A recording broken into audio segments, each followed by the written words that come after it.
Welcome back to the Kyle Olson Show. I'm joined now by Rick Ector, who is owner of Legally Armed in Detroit and runs CCW classes in the city of Detroit. So, Rick, thanks for joining me today. Hey, thank you for having me.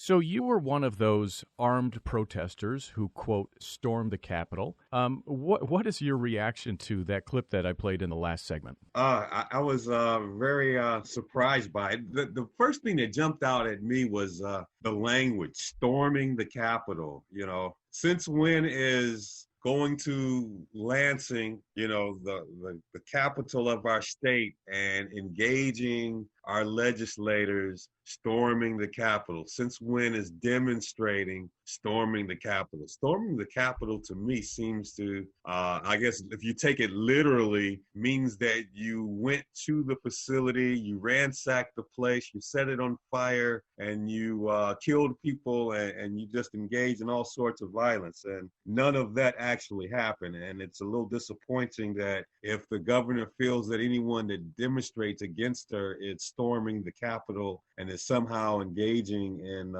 reckless and unlawful behavior. I found that very disappointing. So I think that you have a very interesting story.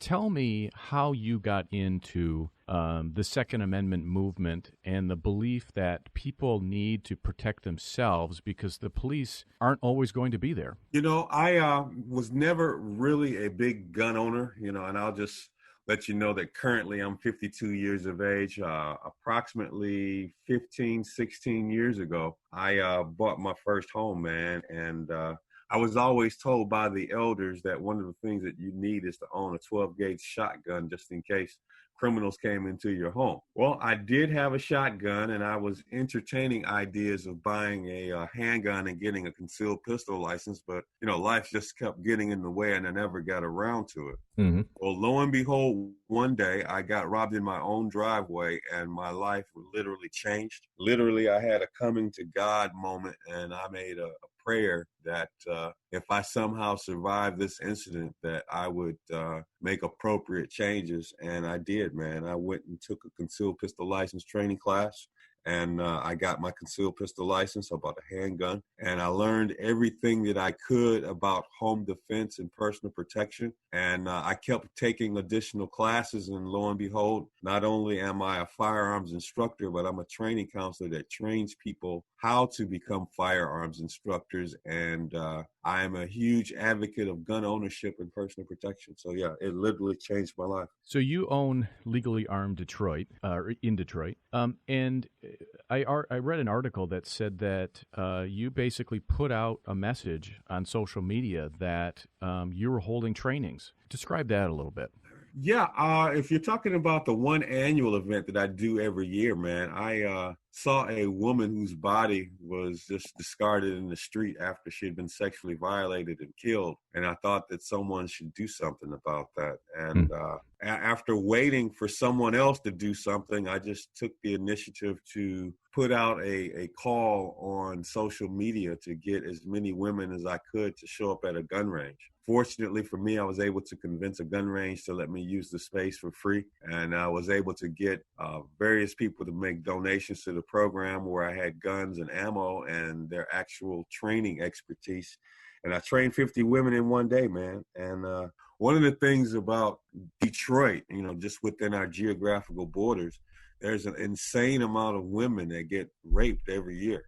So not only do we have to concern ourselves with murder, robbery, but then rape is something that happens on the order of 700 to 800 times a year. And this is just the reported number. So it's not a very safe place for women. So I see what's going on right now is sort of a 1-2 punch where you have places like Chicago and Washington, D.C. and others that are constantly trying to restrict the Second Amendment, gun ownership, to protect yourself. But then now we have this whole defund the police movement. And so it just seems to me that politicians and these different communities are really trying to make it difficult for people to not only protect themselves, but have the police protect them. What's your take on that? Well, despite a few unfortunate incidents that occur, and we're still dealing with the aftermath of that, the killings of for example, Arbery and the others that led to the riots, man, there will always, in my opinion, be a need to have established law enforcement. Otherwise,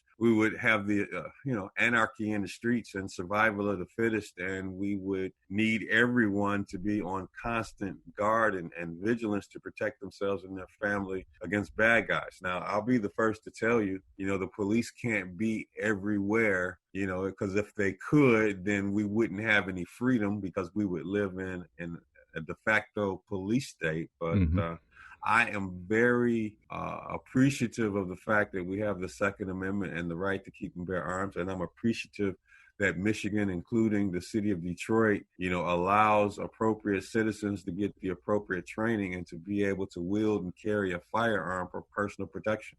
I see it as an effective solution, and it's embracing our birthright. And I wouldn't want anything to come between that. It's something that's very essential. We talk about things that are essential these days, where gun ownership and the ability to carry a gun, in my opinion, is extremely essential. Why do you think that's under attack?